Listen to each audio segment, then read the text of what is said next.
I think I'm saying that we struggle all our lives to answer it. That it's the struggle that is important. That's what helps us to define our place in the universe.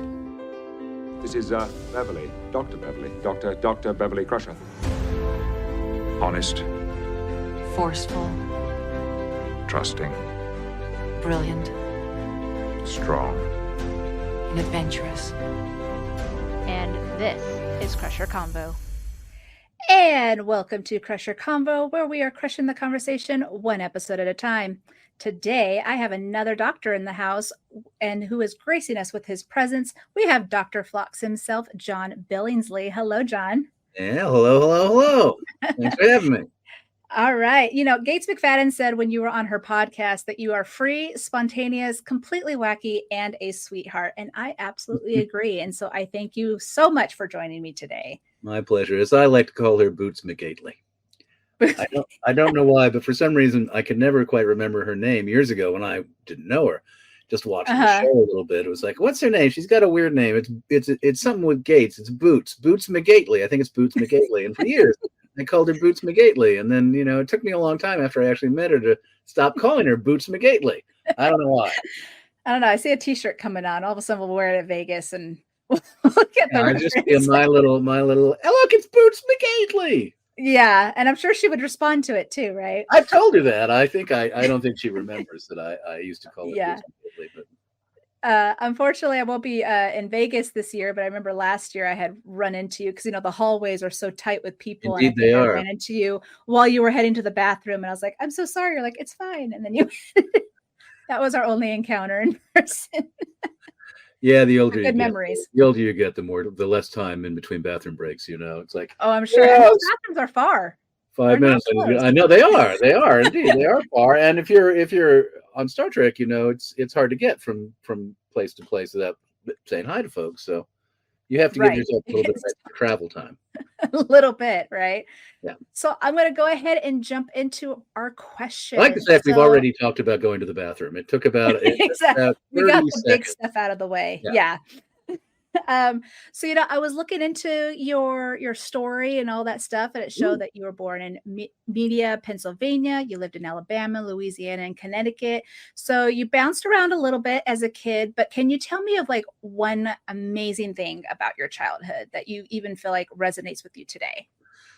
Reading is the thing that is what marked my childhood and why I will always be eternally grateful to the memory of my dear parents. They inculcated in me a deep love of reading. They were always huge readers. They read to me at night. They clearly loved to read themselves. They were always in the middle of a book. They had, I remember in Connecticut particularly, floor-to-ceiling bookshelves in the living room, and I would sit in front of them even before I think I would have been maybe 8 or 9 years old, so I could read, but I wasn't up to adult material. But I knew the day was coming. I would just pick books out of the shelf and kind of fondle them in expectation of the day. Yeah. So, waiting for that moment. Yes. So I was fortunate enough to be able to grow up as an avid and passionate reader. And that's What was your favorite book as a kid? That's always impossible to say. I imagine if it's like asking somebody who's got a bajillion kids to pick a favorite, you like the kids for their different qualities. Every book is its own unique and wonderful thing. Growing up, if there were books that I remember really clearly, A Tree Grows in Brooklyn by Betty Smith, I remember thinking was absolutely gorgeous. I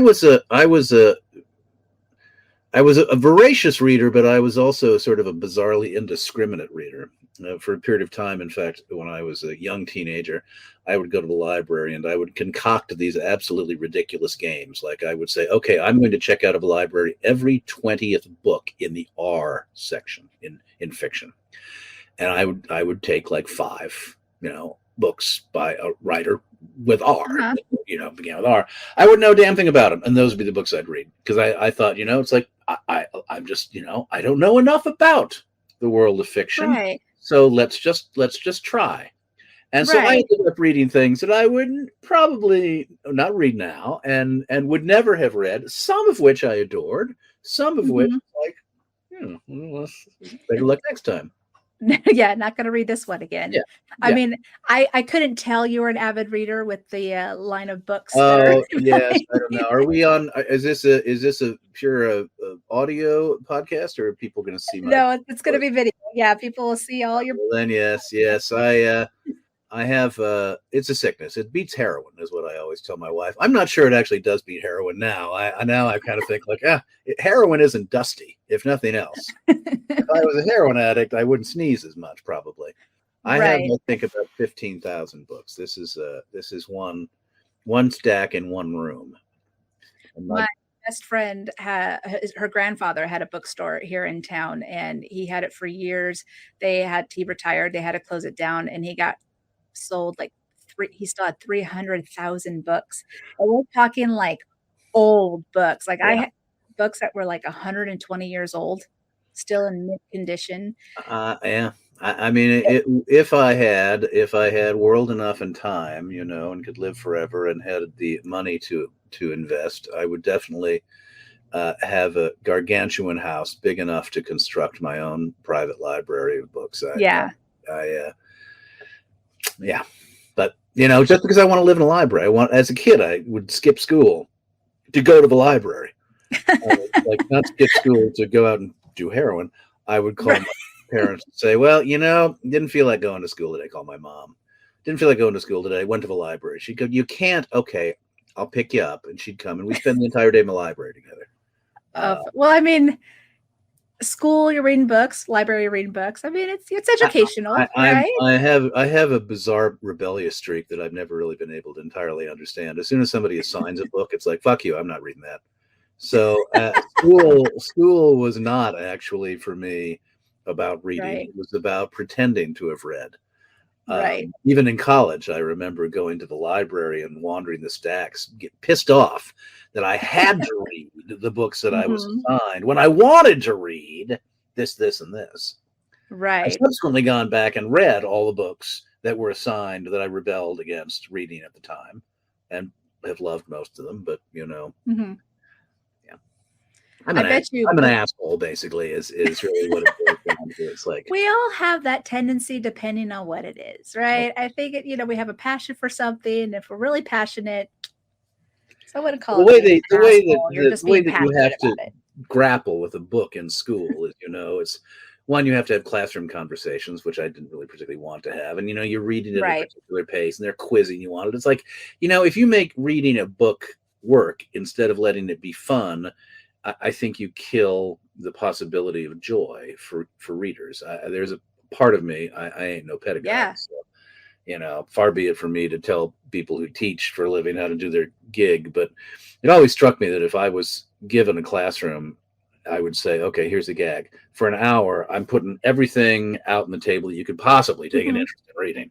Right. Pulp magazines, it's sci-fi novels, it's great literature. I don't care what you read. You don't have to talk about it. You don't have to write about it. All this is an hour. Just read.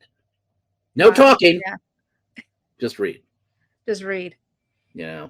I think some teachers do that, to be honest. I think some teachers would love to do it, but unfortunately we live in a system that relies on grades and, measurements and et cetera, et cetera, et cetera. I mean, I think we've done sometimes ourselves a disservice by making everything, unfortunately, a metric. Instead of follow the protocol and all that. Yeah. It's just teach to the test. I mean, unfortunately, but yeah. Now, of course, your parents were not actors, so how did acting get into your life? Well, through reading, because when I moved up from Louisiana, I taught like this, and I had a list. And so I was ostracized. That's a strong word. I wasn't. I was a freak in school, and not beloved. But they had mandatory school auditions, mandatory fifth grade auditions for the play that the fifth grade was going to present that year, which was A Christmas Carol. And because I was a reader, I was actually able to lift the words from the page with some degree of passion. So I was cast. I was cast as Scrooge, and the star. I was the star of the school play. And so, for one brief shining moment, I went from pariah to star. And of course, as soon as the play was over, I went right back to being pariah again. But for those 3 weeks, it was like, and thus a love of acting was born. Pure ego, you know. My parents were gracious enough to see that this was something I enjoyed. And all kidding aside, they set me up with some classes with a couple of soap opera veterans. I lived in Connecticut at that point in a suburban bedroom community outside of New York, Ed and Dorothy Bryce. And I took classes with them on and off all through high school. There's no way in God's green earth my parents were going to let me try and be a professional actor. I mean, they weren't going to let me go into a city and audition. And I knew better than to even push that. That wasn't really on my radar. When I was ready to go to college, I said, hey, you know, I'd just as soon actually skip college and go to acting school. It was like, that ain't going to happen. So I made a deal with them that I would only apply to girls' schools that didn't have grades. And that is indeed what I did. So I went to Bennington College because of the ratio, I thought, of girls to boys was advantageous to me. And I didn't have to take classes I didn't want to take, and they didn't have grades. And I actually went to be a writer and realized that's too lonely. I was too social. Yeah. So I had pretty good acting teachers there, Bennington College. So I became an actor, and then my parents were like, I can't believe we didn't force him to do something worthwhile. We should have been meaner to him as a child.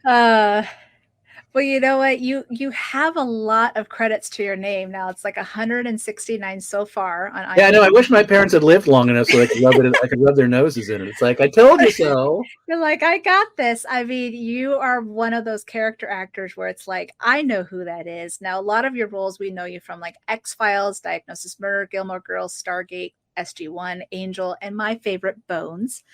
So, and of course, this little show called Star Trek Enterprise. I don't know if anyone's heard it, but it's out there. Was there ever a role you just absolutely had the best time of your life? I mean, it's not necessarily my métier, but I really enjoyed doing Stargate because Star Trek, my wife is always correcting my pronunciation, Star Trek. They were very anal about getting the words just so. And while I was on Star Trek, I had a little window in my schedule because I wasn't necessarily featured in every episode. And I was able to go up to Canada and do an episode of Stargate where everything was wild and woolly and they let you kind of pull it out of your ass. And I got to work with a wonderful Canadian actor named Patrick McKenna, who, and we played two goofballs. And that was just a wonderful kind of clowning around week. That was such a nice break. I loved being on Out of Time with Denzel, even though he was a kind of a tricky cat to get to know as a person. He's a marvelous actor. So getting to have screen time with him was a treat. Nice. And nobody would know it, but I was a theater actor for a while. And so getting to work on some Chekhov plays with some people who were very dear friends and colleagues way back in the day in Seattle. Yeah. And probably lastly, I was also a co-founder, an artistic director of a theater company devoted to actually presenting fiction verbatim on stage. Eventually, it became adapting fiction for the stage. That company lasted for 30 some years, well after I left it. But starting it, working on a lot of wonderful pieces of fiction was, definitely a great highlight of my career, that 5 years of my life. Now, is it always interesting to do that, like improvisation, especially with plays and stuff? You kind of get to do your different thing. Did you get to improvise a lot in your scenes or with any character you got to do? Theater itself is, unless you're specifically doing improvisational comedy or you're using improvisation as a rehearsal tool, is not improvisatory. I mean, you've got a script and you're expected to adhere to the script. Film and television is rarely improvisatory. Once in a blue moon, you're on a show, and that's why the first thing that came to mind was Stargate. Once in a blue moon, you're on a show where the attitude is, look, as long as we're telling the story, you can feel playful within the script. Not really improvisatory in the sense that they're kind of like saying, hey, we don't even know where we're going. Go for it. But it's sort of like you're within the channel of the river is wider. So you've got a little more elbow room. And when that happens, I find that to be great fun. Usually it's not the way it works. Usually the writers, understandably, are rather, attached to the words they wrote. Right. And they can't afford to encourage actors to muck around, because if everybody mucked around, the whole thing would become a baggy mess. So it's not often that you find a situation. Out of Time actually was another instance where they let me, I'm pretty good at it, and I can usually, tell the difference between an improvisatory opportunity that still hones what you're doing and holds to the demands of the script, as opposed to some people, I think, who use improvisation and they go wild and they fuck it the whole thing up. Right. I've found that I'm when people trust me to play, I can play to good purpose. Right. Now, I do really want to talk about your time on Bones, because no one ever talks about my time on Bones. I will say, you're the first person. I love Bones. My wife was in the pilot of Bones. Did you know that? I know, and I was just about to mention that. So not only you, but your wife was on the pilot. And everybody in Hollywood. That show ran for 29 years. So I don't think there's an actor in Hollywood that hasn't been on Bones. Right. I mean, she was I remember the character's name, Cleo Eller's mom. That was the character she played. And so, but so those episodes were actually very important to the series. But your particular episode, you had Nora Dunn, Gabriel Tigerman, and Sean Gunn. So how was it on the set of that episode? Any funny stories, or just? Well, I don't recall that episode terribly well. In part because I think most of my scenes were not necessarily with the other character. I think I had one scene when I was with Nora Dunn. I was a red herring, as I recall. You have the inevitable scene where they interrogate you, thinking, "Is it you?" And you go, the suspect, because they found the chocolate and the Marlowe. Yes, it's like, moi? I am clearly a red herring, sir. So. However, what I will say about that episode is that Dave Thomas, the marvelous comedian from SCTV days, I don't know that he had written the episode. I don't think he did, but he was one of the writers on the show. And, I'm a big fan of SCTV, John Candy, and a marvelous troupe of fabulous comedians. So Dave Thomas was sort of like a little hero to me. So I chatted with him, and he couldn't have been more gracious. We ended up going out to have lunch, and that was certainly a highlight. Oh, nice. And the woman, the lead, I didn't get to know the cast terribly well. You don't when you're a guest star. But you always know the people on a show who just have an infinite capacity for kindness. And there are invariably people on every show who just strike you immediately as like deeply warm, deeply welcoming. The woman who played the lead on that show, I just adored. Oh, Emily Deschanel? Yeah. I mean, and you guys... So how was the dialogue? Was it easy for you with all that technobabble after doing like? Oh yeah. No, really the honest thing, and whenever anybody asks about that, it's all dependent upon how much time you have. Every now and again, for various reasons that are elusive, to me, sometimes you get the script the night before, or there's a rewrite that you get the night before. Oh, the older you get, the harder it is to cram the lines in overnight. Right. I mean, David Milch, notoriously the writer behind Deadwood and the guy who wrote many great episodes of NYPD Blue, he was always rewriting. He was rewriting right up until Action. And Jimmy Smits quit NYPD Blue in part because he was so sick of being handed a script and told to perform it without any prep time. Right. So that's when you kind of tear your hair out. As long as you have a couple of days, it doesn't matter how complicated the dialogue, you'll be fine. On Star Trek, every now and again, they switched out an alien name on you at the last minute. Instead of the Trentorians, it became the Bajusians. It's like, I'm sorry, I've got Trentorian in my head, and every time I say these lines, I'm going to say Trentorian and not Bajusian. And that was sometimes, but you can fix that in post by the same. Right. Now, so with Enterprise, so we'll just jump right into that. Did you just like, oh, there's an audition, I'm just going to go for it? Were you? Yeah. Well, you were just like, I'm going to go for it. I'm going to go for it. Suggests that I get to pick and choose. You don't get to pick and choose. If you get auditions, particularly when you're younger and you're still kind of trying to make your way, it's like, ooh, yay, fabulous. Yeah. You go out for them. Now that I'm Uh-huh. older and I don't need to make a buck, I will definitely say, nah, my schedule doesn't allow. Nah, I don't want to shoot in Croatia. Actually, I'd love to shoot in Croatia. But, you can pass on shit. Right. Back in that day, it was like, please give me an audition. Okay. So, yes, it was, a Star Trek audition.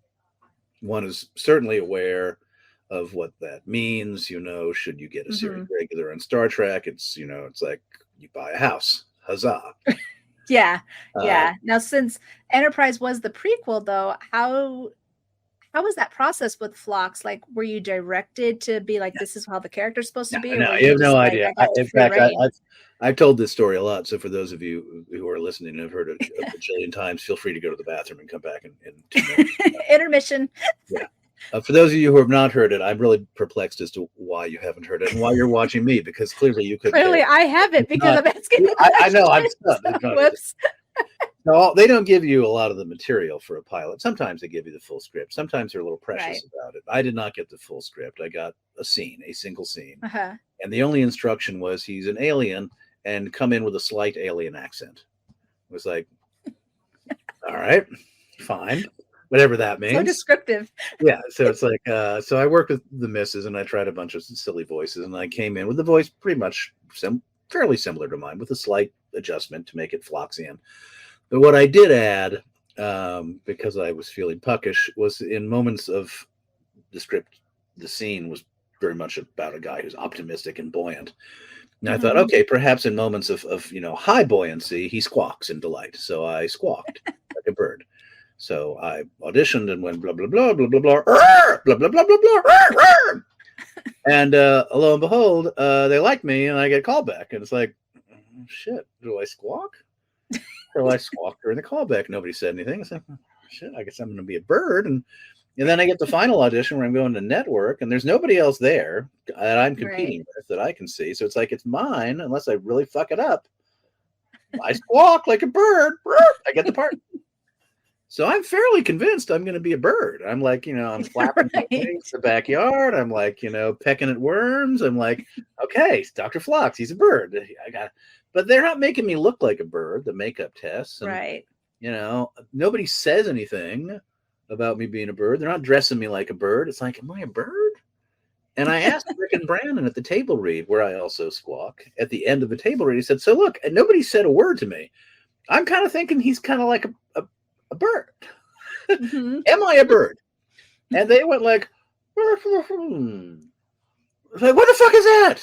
That's not an answer. That's like, what? Are you? What do you want from me? Until the day we shoot, I have no fucking idea. Do I squawk? Do I not squawk? Am I a bird? Do I flap my eye? What do I do? So the very first time I had cause to actually try the squawk, first scene that sort of like calls for it, I blah blah blah blah blah blah blah blah, and the director, I won't say his name because I can't remember it. The director says, "John, quit fucking around," which is how I knew I wasn't a bird. It was like, why didn't somebody? Now, at the time, I was kind of pissed off. But now that I have dined out on that story for almost 25 years, I'm very happy it played out the way it did. But you know what? It's funny. This is so opposite of what you just talked about 10 minutes ago about there's no well, and clearly there wasn't supposed to be. Somebody could have said something.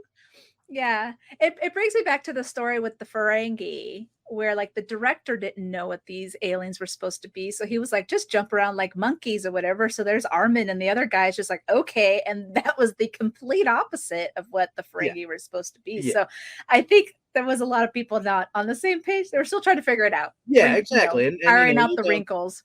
Well, I always thought like, well, how do you justify the fact that nobody's seen a Denobulan before? It's never been mentioned before. It's like, well, I thought, okay, he's from a very monastic planet. There are only like 7 Denobulans left. I'm like one of a dying breed. And then it turns out we're the fuck bunnies of the universe. And they're like, every Denobulan has 18 wives and 30 kids. And I actually left the planet just to get a little, elbow room.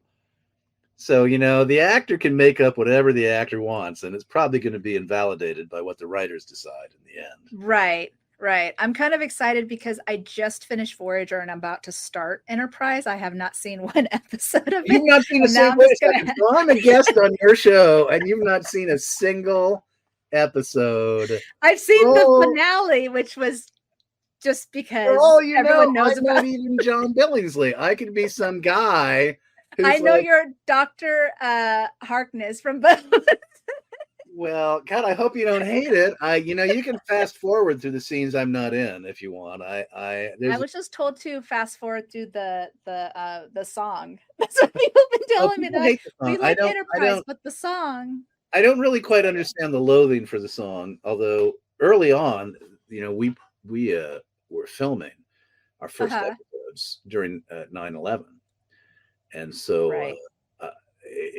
obviously, incredibly horrible and painful period in world history and American history.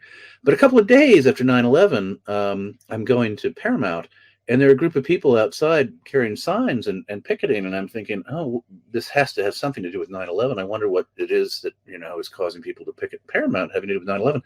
And as I drove in, I realized there were pickets were saying, "We hate the Enterprise theme song. We hate the Enterprise." I thought, surely there are bigger fish to fry these days. But wow, you must really hate the man. Wow. That's so that's when that's I realized, one, how passionate Star Trek fans can be, right, and two, we're not going to do very well if people are picking the theme song with that much avidity. Uh-oh. And unfortunately, you guys only made it to 4 seasons. So was there anything with Phlox that you wish you got to do? I wish I'd gotten laid. I think every other character, I think that's why he left. He was like, I need a breather. I guess so. There was a woman named what was her name? She played Ensign Cutler in the first season, and she would have been my I think it seemed to be working that she might have been my girlfriend, although she was ridiculously young and far too pretty for me. So I don't know how they could have justified that. But she was Kelly Waymeyer, who was a marvelous actress. And I think if she had lived, she had an undiagnosed heart condition. It was a tragedy. They found her. Oh, wow. Yeah, dead at home on her sofa. Fabulous actress, was really beginning to establish herself in Hollywood. And, I wouldn't have been surprised if they'd asked her to become a regular. Whether she would have wanted to do it or not, I don't know. But with her death, died my romantic life. I never had beyond that, no. I as an actor, my general feeling is, as opposed to Bob Picardo, who used to hide in the shrubbery and leap out at the writers on Voyager to convince them that he should sing opera or have an affair with 7 of 9 or whatever. I always sort of it was like, my job is to say the words. My job isn't to write the words. So I'm going to leave you alone. I think I pitched a few things every now and again, and they always. I pitched the idea at one point in time that perhaps, now that I know you haven't watched the show, I don't even know if I can continue this conversation because you don't know what the fuck I'm talking about. You're totally fine, because I know a decent amount. I just haven't seen the episode. Okay, well, so there. I thought, hey, how about an episode where you pick up a Denobulan ship in distress, and all the Denobulans that come on board, they're like complete slobs. They leave their underwear lying around. They eat all the food. They're shagging out in public. It's like, oh my God, get these guys off the ship! But they all look like. That was what I was really trying to get at. Is every Denobulan looks exactly like me, so that against the possibility that there could be spin-offs down the road, I would play all the Denobulans. Which is still something I kind of throw out because we haven't seen a shitload of Denobulans in the subsequent iterations of Star Trek. Right. I think we are long-lived if they all look like me. But yeah, that isn't Terry Metalis is not returning my phone calls, so that's not apparently going anywhere. Well, I mean, you never know. You never know. Oh no, I know this is what will happen invariably, because this always happens. I always make a joke, and somehow it gets back. Billingsley pissed off the Denobulans. Are Billingsley clamoring to be returned to? It's like it was just a thought. Well, I said just a thought. Does not translate to the yellow press, I have found. Right. Now, my next one, actually, I'm going to go ahead and bring this up. I do want to talk about these organizations that are near and dear to you, the Hollywood Food Coalition and PanCan. So how did you get involved with them, and why do they mean so much to you? Well, I'll start with PanCan, although that's Mm-hmm. certainly the most recent for me. My mother passed away from pancreatic cancer Okay. in 1990. And at that time, the survival rate for somebody who was diagnosed with pancreatic cancer was about 2%. And indeed, Mm-hmm. my mother, by the time they realized what she had, they gave her zero chance of survival. It was like, sorry. Right. It's a very fast growing cancer. It's hard to diagnose. It's hard to realize that you've got symptoms that might be indicative of pancreatic cancer. So this organization and some other organizations that have raised awareness and have helped people realize that if they have bowel issues, tummy issues, lower back issues, not to assume that it's nothing, but to Right. Or something highly minor. doctor. Yeah. I think the Pancreatic Cancer Action Network does a lot of terrific work, but more than anything, I think raising the awareness of the possibility that you need to take quick action if you have anything in your family history to suggest that pancreatic cancer might be an issue. It was brought to my attention by Armin Shimmerman and Kitty Swank. Kitty is a 20-year survivor of pancreatic cancer. Yeah. We, working with Jonathan Frakes, whose brother died of pancreatic cancer, have been helping to raise money in support of this really terrific organization, in large part by participating in their annual event, which is called Purple Stride, every year in the spring. In some 50 communities all over the country, people dress up in purple and they take a walk to raise awareness. We, just like, walks for all sorts of causes, we raised this year more money than any team has ever raised for this cause, which I'm very proud of. We raised over $250,000. Wow. And again, check them out if this is of any interest. If you know anybody who has pancreatic cancer, this is an organization that will help you find support services, will help you find a second opinion. They sponsor a lot of research. They do a lot of lobbying. They have a national reach and a national scope. I think they do terrific work. The Hollywood Food Coalition is an organization I've been involved with for 8 years. And that is a longer conversation because I go way back working with social service organizations. I've always had a strong interest in trying to help promote support for people in need. The Food Coalition is 38 years old. It started by serving a hot meal to all comers 7 nights a week on the street. It has grown and expanded in part because of the work my wife and I did when we joined, to also encompass food rescue and to food sharing as an integral part of its mission.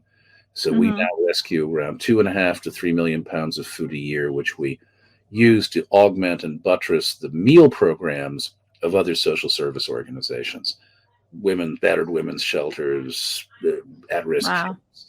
The premise being that if you have regular, consistent, good quality food coming into your social service program, you're more likely to do a better job with your clients and your customers. And then finally, the other thing that the Hollywood Food Coalition does is we work with other food rescue organizations and like-minded partners to help address food inequity and food inequality. 1 in 5 American kids, which I find to be a staggering statistic, 1 in 5 American kids is food insecure. Doesn't necessarily mean that they're hungry, but it means they wake up and they're not sure what they're going to eat, when they're going to eat, if they're going to eat, how much they're going to eat, will it be healthy?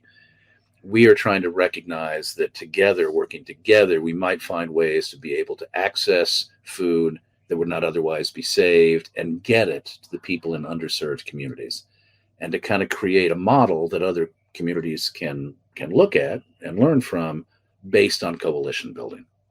Hollywood is where we're based. Food is our medium. Coalition is what we do. Yeah, no, it's amazing. I donated on these last 2 because every year you guys do this event called Trek Talks, and you guys raised $110,000 this year. And of course, fellow podcasters like Trek Geeks and Sci-Fi Sisters and Trek Movie, giving a shout out to them. I know they worked really hard with you to try and get the word out for them. And, this is the moment where I learned, being a new Trekkie, because I've only been in the community for a couple of years. This is why I'm still working my way up and watching these shows, is how the community really bands together to help others. Right. Yep. And this is a perfect example of that. Yep. And while talking about Trek Talks, which we do, this next year will be our 4th annual Trek Talks, January, I believe, 18. We always do it at Martin Luther King weekend on Saturday, in part because, as you know, as a Star Trek fan, infinite diversity and infinite combinations. Very much we believe in talking about how the work we do as a food rescue organization dramatically impacts underserved and underprivileged communities. 25% of the people who are experiencing homelessness in Los Angeles, for instance, are African American, whereas they only represent about 12 to 15% of the population of the city. I love Trek Talks. I love also getting to know so many people in Trek who have their own passions and advocate for wonderful causes. So one of the spin-offs, if you will, of Trek Talks is something we call Trektivism, which is a podcast, and perhaps more than a podcast run by Heather Barker and Matthew Simone, who do a marvelous job. Every month they do an interview with somebody who's doing cool shit. Sometimes it's a celeb, but most of the times it's just somebody who's doing cool shit in the Star Trek universe to tell the story about their efforts.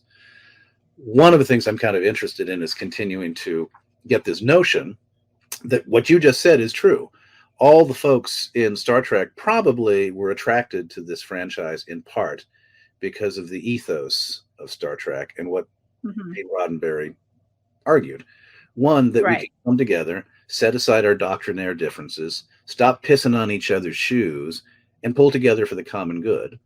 And two, that tolerance, love, kindness, and acceptance has to lead the way.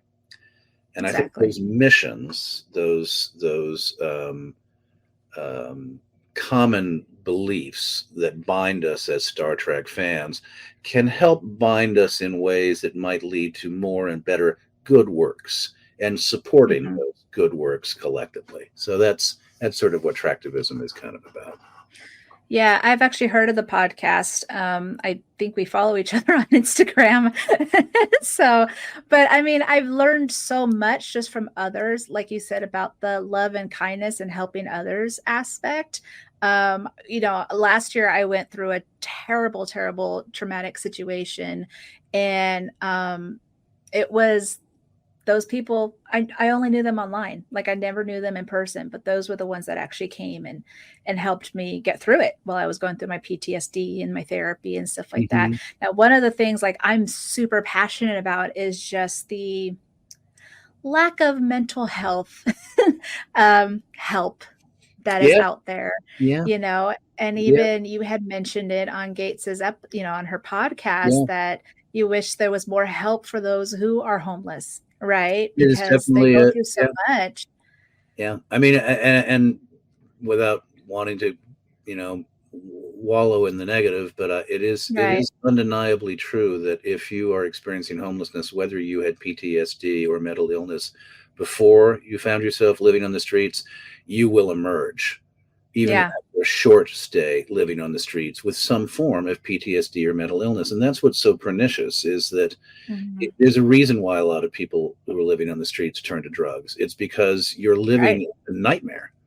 And the ability to kind of blur yourself for a period of time is incredibly attractive.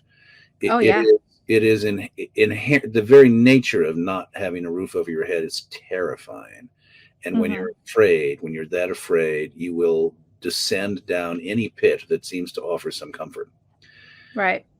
To get back up again, the nature of how you help somebody who has fallen that far, there's so much that has to happen. The obvious thing, yes, put a roof over their head and make sure that they've got something to eat. But the tricky thing is counseling and care.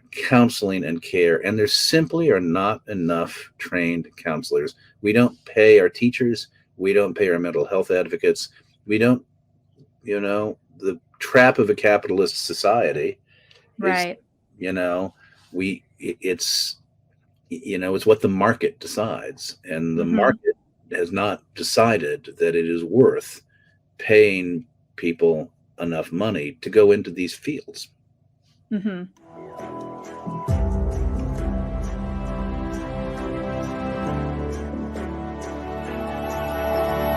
for your thoughts.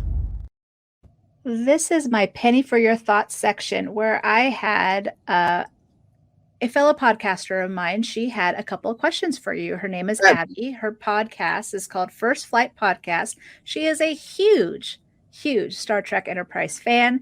So her and her co-host have been deep diving every episode of Enterprise, and I think they're on season 3 right now. All right. So she was very excited about this. So I have her questions right here. So the first one was, how do you feel about the Denobulians being in both animated series? So you were first off, I'm going to have to correct your pronunciation. Let's go back to I'm so sorry.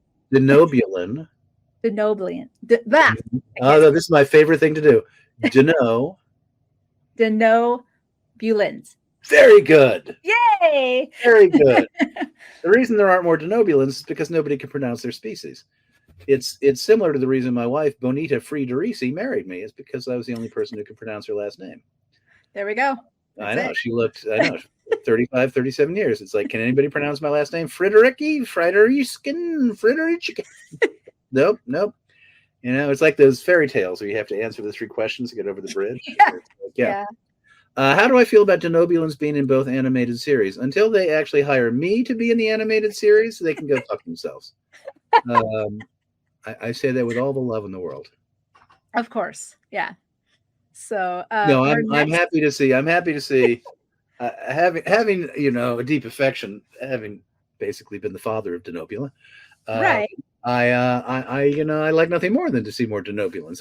I haven't seen the series, so I don't know whether or not I can say that I think they did justice to the Denobulans or not. I have strong feelings about what makes a Denobulan, so I couldn't speak really to whether or not I give them a thumbs up or the thumbs down.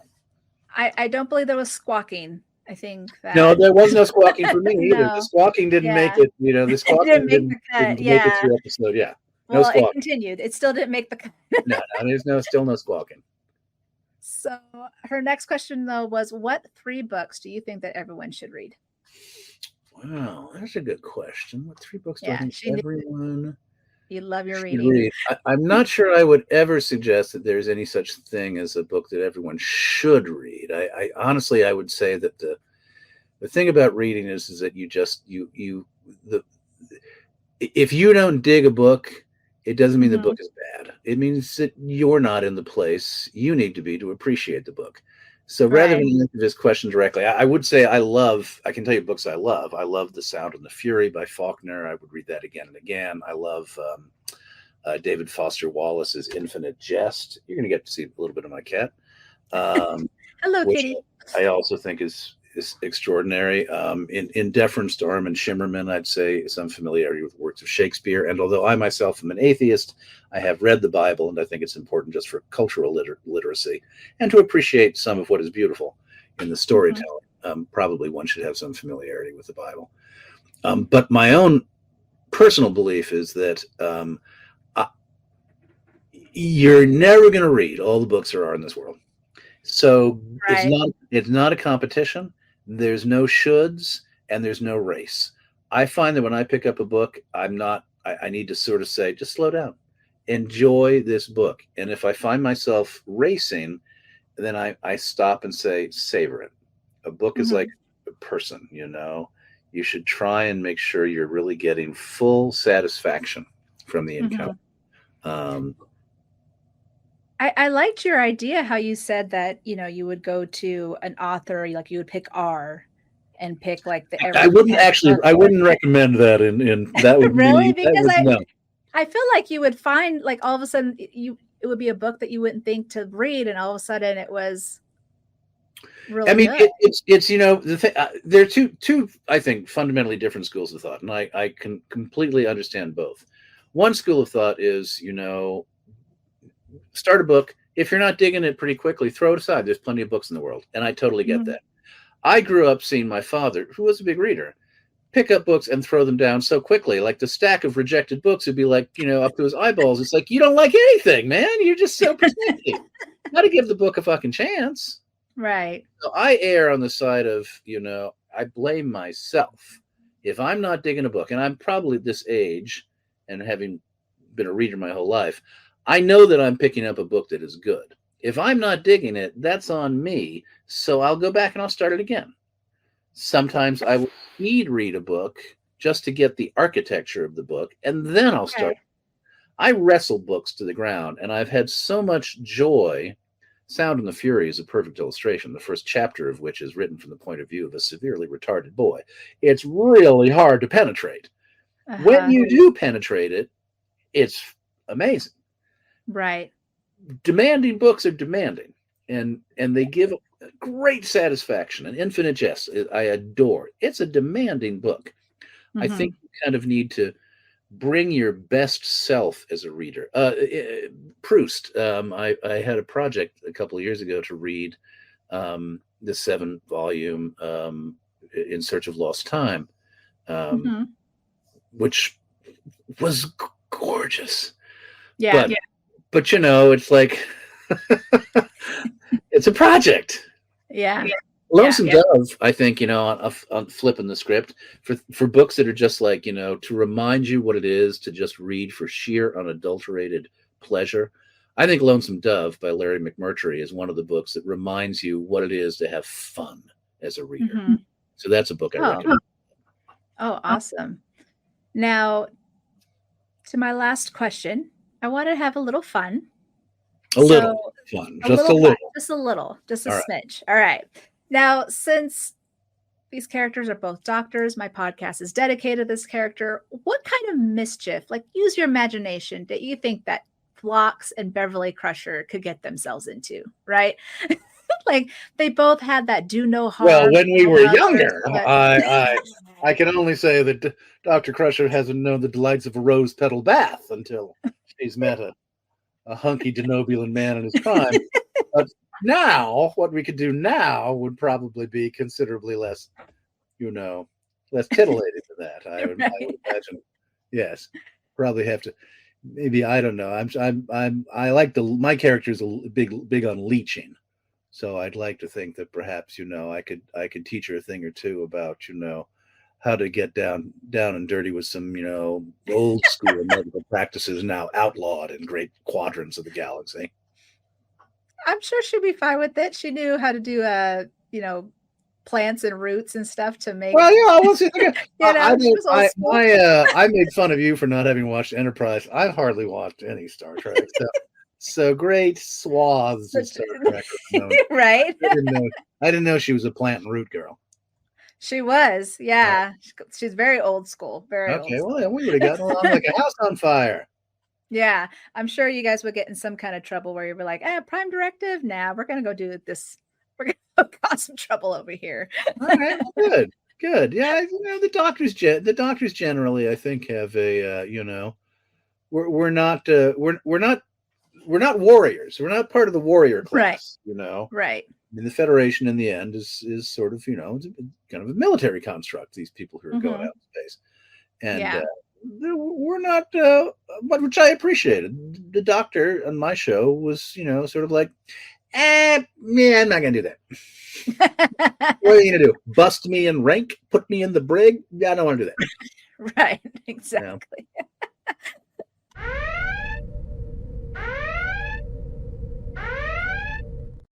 Hey guys, so that was my redhead alert, and this is just to talk about my next episode, which is the interview with Dayton Ward, one of the amazing Star Trek authors that we have out there. I am calling this episode The Ward of Star Trek because he knows his Star Trek. We are going to drop this episode on July 19th, so I'm going to take next week off. But yeah, you can also find me on not only YouTube, and please like and subscribe, but Apple Podcasts, Spotify, Good Pods. You can buy me a coffee by scanning that code on the top right corner. Buy some merch on TeePublic, and you can find all my information on CrusherCombo.com. So yeah, John, this was awesome.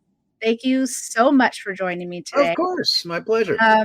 Do you have anything to plug? Do you have any projects or where they, people can find? Acting, social media person. Acting schmacting, it comes and goes. I don't intend to talk too much about that. I think I did an episode of Matlock, which is a revival. It's not even a revival. It's kind of a reimagining of aspects of the Matlock story with Kathy Bates. Oh, interesting. Okay. Yeah, the 4th episode of the 1st season. I did a quick little bit on something called Based on a True Story with Kaylee Kuko, and had a few days on a new Ryan Murphy project called Grotesquerie. So that's all out there at some point. But candidly, acting is sort of, I love it, happy to do it, but I don't live, breathe, eat it, sleep it. If it works, great. If it doesn't, fine. But I will plug Trek Talks again, January 18th. Put that in your calendar. And if anybody's interested in learning more about the Hollywood Food Coalition, it's hofoco.org. If you happen to be in LA and you ever want to volunteer to either cook or serve or help us out on Sunday, my wife and I run a really way cool, fun lunch bag distribution program. We get lunch bags out to about 2,000 to 2,500 people in need every Sunday. Wow. That's amazing. Yeah, that's so cool. Yeah, it's a this dark time we're going through in the world with all of this strain, the allure of fascism, which is heartbreaking to me. It is, yeah. The nature of what we can do as citizens, we can feel very disaffected from one another and very removed from politics because we don't know how to make a difference. We vote, but how do we actually stop what's happening?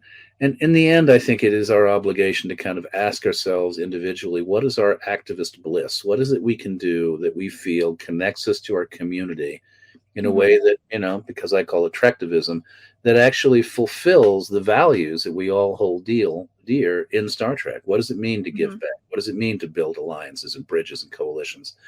A strong civic society, in the end, is the thing that prevents authoritarian governments from ultimately destroying a country. And it's our job to figure out how to build shit against the onslaught, Yeah.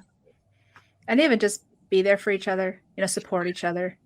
It's just, I grew up in LA County, and the homeless community, I remember it was all over the place. That's what I grew up on. And I know it's just gotten 20 times worse than when I was younger. And it's just, it's so hard to see. It is hard, but a lot of the reasons there is poverty in this country have to do with decisions made by right-wing fanatics. And I think to turn back around, which is what they do, and say, oh, well, your country, your city's a shithole. It's like, to the extent that that's true, which is not true, but to the extent it's true, it's because of decisions you have made. Right. So you have made at a federal level. You don't have a housing policy. You don't have an education policy. You criminalize drug use and you throw people in jail for, out of their despair. Right. Drugs, and now they become, in essence, lifelong criminals who can't be employed. You create conditions that lead to poverty, and then you blame the poor. And all we can do is on a citywide level, and a countywide level, and a statewide level, fight back against things that I think are broken because of federal government. Yeah. No, absolutely. But that is amazing. Thank you so much. I really appreciate it. And of course, he was saying Trek Talks is going to happen in January 18th. So yeah, super excited. Can't wait to see that. But everyone, thank you. Live long and prosper. Crusher out.